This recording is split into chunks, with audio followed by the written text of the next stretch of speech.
Hi guys, you are watching pharmacy Taiyab official YouTube channel. I am pharmacy Taiyab. तो आप देख रहे हैं जी सेकंड सेमेस्टर के लिए बायोकेमिस्ट्री लेक्चर सीरीज, और उम्मीद है आपने सारा लेक्चर देख लिए होंगे, बड़े एंजॉय किए होंगे, पसंद किए होंगे और लोगों के साथ व्हाट्सएप पे शेयर जरूर किए होंगे अपने क्लास वालों के साथ। आज हमारा जी 18वां lecture introduction to clinical biochemistry. तो स्टार्ट करते हैं। स्टार्ट करने से पहले ये छोटा सा क्लिप अटैच कर रहा हूँ ताकि आपको पता चल सके सेकंड सेमेस्टर डॉक्टर फार्मेसी की जो बायोकेमिस्ट्री उसको टोटल हमने 19 लेक्चर के अंदर डिवाइड किया, जिसमें से 17 अपलोड हो चुके हैं, 18 पढ़ रहे, 19 नीचे मौजूद है। उसके अलावा अगर कोई लेक्चर्स आएंगे तो वो आपके जो है कॉन्सेप्ट को मजीद जो है स्ट्रॉन्ग करने के लिए होंगे। तो इसमें से कोई भी आपको चाहिए, जैसे एंजाइम इनहिबिशन रेगुलेशन चाहिए तो आप लिखिए enzyme inhibition regulation by pharmacy Taiyab official, उसी वक्त आपके पास वीडियो आपके सामने आ जाए। आज का लेक्चर पढ़ने के बाद किस काबिल हो जाएंगे, सबसे पहले आप जो है वो क्लिनिकल बायोकेमिस्ट्री के बारे में अपने लफ्जों के अंदर डिफाइन कर सकेंगे, उसका स्कोप जान सकेंगे, जो सबसे अहम बायोकेमिकल टेस्ट हैं डायग्नोसिस के अंदर उसके बारे में जान सकेंगे। लेबोरेटरी इन्वेस्टिगेशन की क्या रोल क्या होता है डिजीज मैनेजमेंट के अंदर, उसको आज हम समझेंगे। बेसिक कॉन्सेप्ट जो होते हैं किसी भी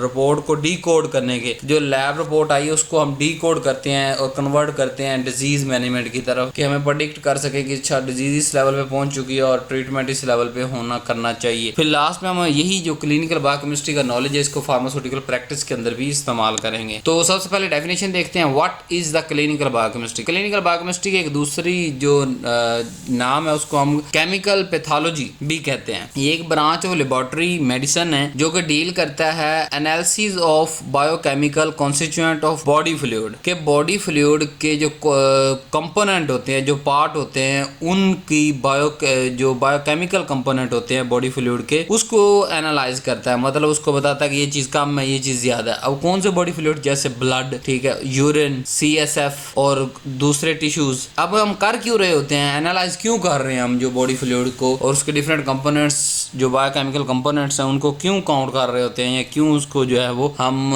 एनालाइज कर रहे होते हैं, ताकि हम डायग्नोज कर सकें, हम बीमारी का पता चला सकें, फिर मॉनिटर कर सकें। मतलब 2 माह ट्रीटमेंट किया उसके बाद फिर हमने रिपोर्ट, अब वो डायग्नोज तो नहीं है, वो मॉनिटर हो रहा है कि जो हम 2 माह के अंदर मेडिसिन दी है वो क्या काम कर रही है नहीं, एंड मैनेज द डिजीज, और आहिस्ता आहिस्ता उस डिजीज को मैनेज की तरफ शिफ्ट होते जाना है। इसलिए हमें बार बार टेस्ट करवाने पड़ते हैं। तो जो पहली बार टेस्ट करवा रहे हैं वो डायग्नोज है, बीमारी तक जब हम पहुंच गए वो सारे टेस्ट डायग्नोसिस के अंदर आएंगे, फिर मॉनिटर और मैनेजमेंट जो है वो डिजीज के लिए हमें बार बार रिपीटिव टेस्ट की जरूरत होती है। अब ये बायोकेमिस्ट्री या क्लिनिकल बायोकेमिस्ट्री किस तरह जो है इंटर लिंक करती है डिफरेंट चीजों के साथ। अब बायोकेमिस्ट्री तो पढ़ के आ चुके हैं हम, पूरे दोनों किताबें फर्स्ट सेमेस्टर में पढ़ ली। सेकंड सेमेस्टर क्या था, मेटाबॉलिकल पाथवे थे, एंजाइम्स थे, बायोमॉलिक्यूल्स थे, ठीक है, उसकी डिफरेंट परसेंटेज पढ़ी थी, कुछ ट्रेस हमने कहा, कुछ परसेंटेज के अंदर कहा, तो बॉडी फ्लूइड्स के बारे में हमने पढ़ा, ठीक है। फिर एक होती है क्लिनिकल मेडिसिन जो कि डिजीज को कोरिलेट करती है कि ये जो कंपोनेंट कम ज्यादा हो रहे हैं बायोकेमिकल कंपोनेंट बॉडी फ्लूइड के अंदर, इनका डिजीज के साथ क्या कोरिलेशन है। फिर आती है लेबोरेटरी साइंस, और वो क्या करती है, एनालिटिकल टेक्निक्स पे मुश्तमिल होती है कि जो सारे टेस्ट हो रहे हैं ना, ये लेबोरेटरी साइंस के अंदर आती है, और हम वो लेबोरेटरी टेस्ट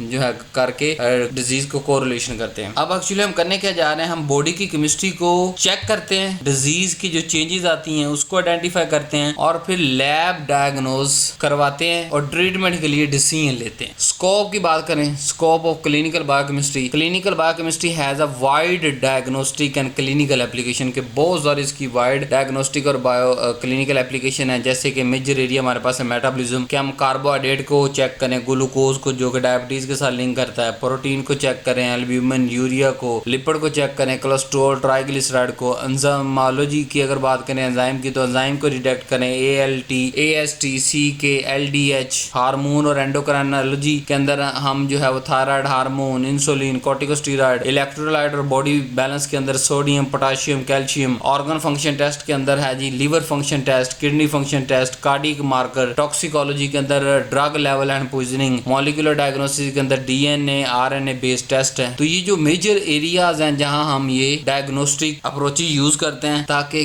क्लिनिकली हम इसकी एप्लीकेशन फाइंड कर सकें और क्लिनिकली हम डिजीज को डायग्नोज करें, फिर फिर मॉनिटर करें, फिर मैनेज करें। अब टाइप है कौन कौन से स्पेसिमेन, सबसे पहले ब्लड लेते हैं, उसके आगे फिर 2 पार्ट होता है, सीरम लेना है या प्लाज्मा लेना है, यूरिन एज ए सैंपल है, CSF हमारे पास सैंपल है, सलाइवा सैंपल है, टिश्यूज कल्चर बाद हम ले लेते हैं, वो एज ए सैंपल लेते हैं। नेक्स्ट हमारे पास जो है वो इंपॉर्टेंस क्यों है जो है वो बायोकेमिकल टेस्ट डायग्नोसिस के अंदर, कि जो बायोकेमिकल टेस्ट होते हैं ना ये बड़े जरूरी टूल होते हैं आजकल मॉडर्न मेडिसिन के अंदर। क्यों? क्योंकि नंबर 1 ये डिटेक्ट करते हैं डिजीज। जैसे अगर फास्टिंग ग्लूकोज बढ़ा हुआ है तो हमें कुछ शक हो जाएगा कि यार इसे शुगर तो नहीं है, ठीक है। फिर बाज दफा डायग्नोस को कंफर्म भी किया जा रहा था, जैसे लीवर डिजीज के अंदर हाथ पे खारिश हो रही है, पाँव जल रहे हैं, ठीक है, और उसके कलर चेंज हो रहा है, जैसे जरकान के अंदर आंखें पीली हो जाती हैं, पूरी बॉडी पीली हो जाती है, मिसाल दे रहा हूँ। और जो दूसरी हेपेटाइटिस B और C के दरमियान आपका रंग काला शाह हो जाता है और बॉडी कमजोर होनी शुरू होती है, भूख खत्म हो जाती है, आपको जो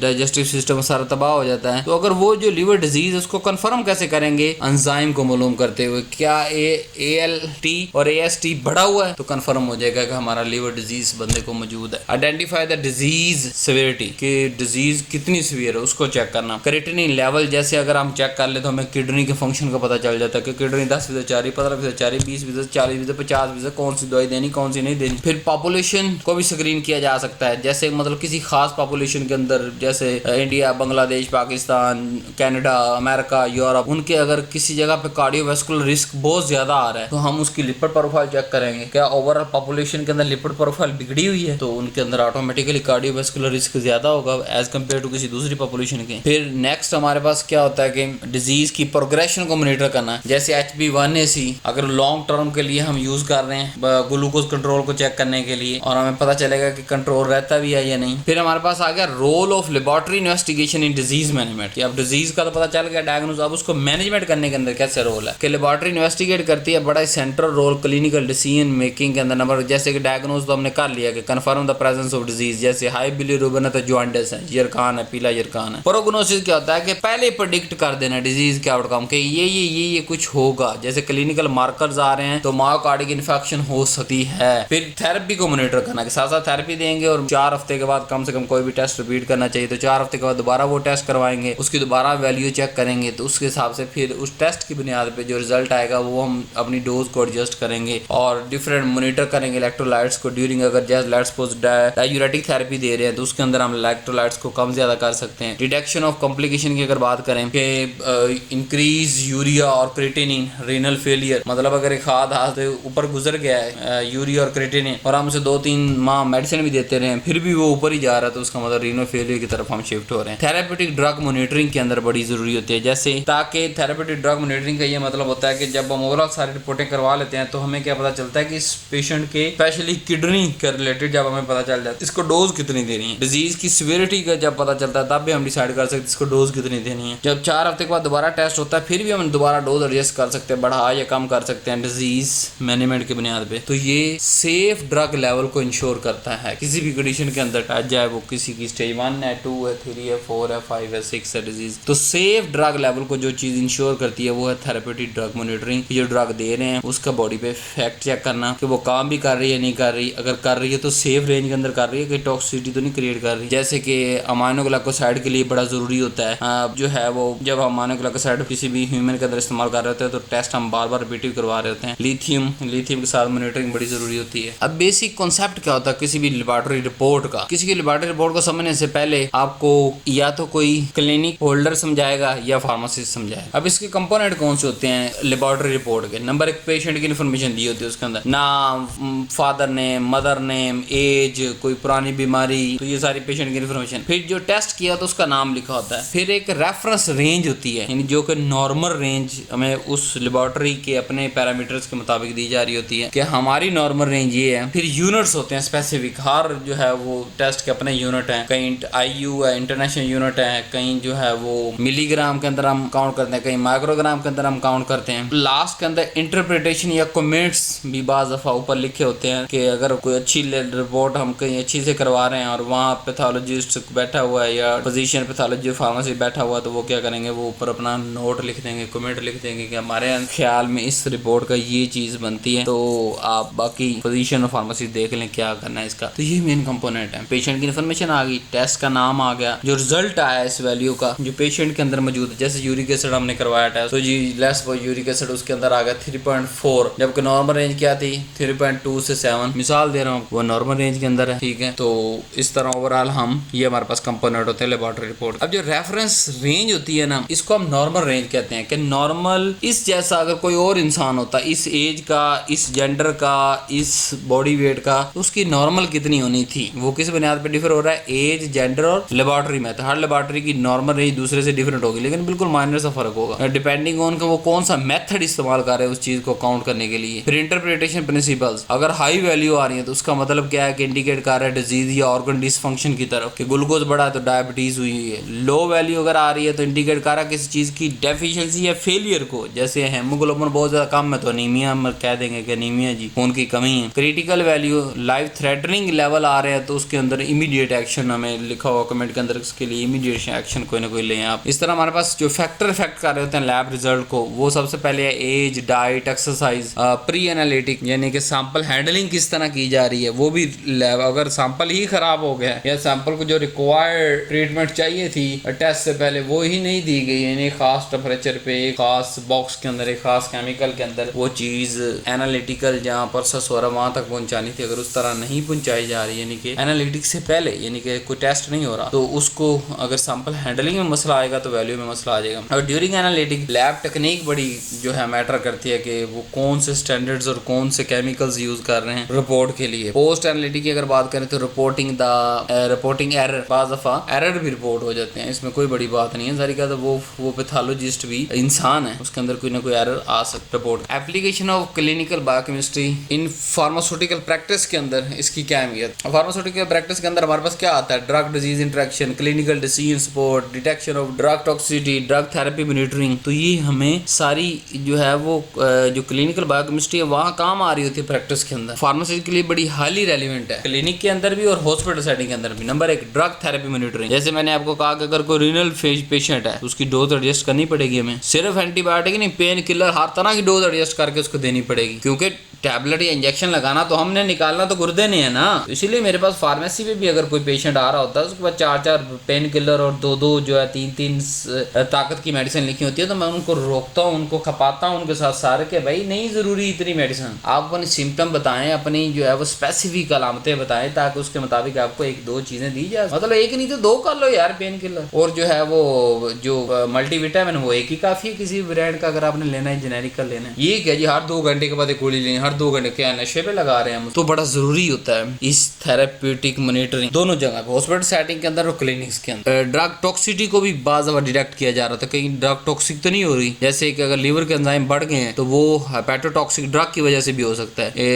इंडिविजुअलाइज थेरेपी की अगर बात करें कि स्पेशल उस बंदे के लिए हमने थेरेपी इस्तेमाल करनी है, तो हम उसके सारे बायोमॉलिक्यूल जो बायोकेमिकल मार्कर हमारे पास आए हैं, उसके टेस्ट आए हैं, उसको उसकी बुनियाद पर उसका एक स्पेशल ट्रीटमेंट प्लान बना देंगे जी, इसको इतने मिलीग्राम चाहिए, इतने चाहिए, इतने चाहिए। तो ड्रग डिजीज इंटरेक्शन के अंदर भी हमें बड़ा काम आ रहा था, जैसे कंट्रा इंट्रोडक्शन को हम अवॉइड करते हैं, जैसे अब रीनल इंपेयरमेंट अगर है रिपोर्टेड हो चुका है तो उसको एनसेड नहीं देंगे। क्लिनिकल डिसीजन सपोर्ट की अगर बात करें, assisting the physician with interpretation of lab results की सारे का सारा जो फिजिशियन है या फार्मासिस्ट वो फैसला किस पे डिपेंड हो रहा होता है, जो लैब की रिपोर्ट आ रही है और जो इंटरप्रिटेशन ऊपर लिखी रही है, जो हम अपने माइंड से उसकी इंटरप्रेट निकाल रहे हैं, उस बुनियाद पे हम जो है वो फैसला लेते हैं कि इसको कौन सी मेडिसिन लगानी, कितनी लगानी, कब लगानी। अब क्लिनिकल कोरिलेशन देख लेते हैं, जैसे कि मैंने आपको बताया ग्लूकोज अगर आ रहा है तो डायबिटीज, और कैसे इंटरप्रेट करेंगे जब ये एलिवेटेड होगा, बढ़ा हुआ होगा। क्रेटिनिन अगर ये भी बढ़ा हुआ तो किडनी डिजीज। AST अगर बढ़े हुए एंजाइम तो लीवर डिजीज। ट्रोपोनिन बढ़ा हुआ है तो हार्ट अटैक। कोलेस्ट्रॉल बढ़ा हुआ है यानी कि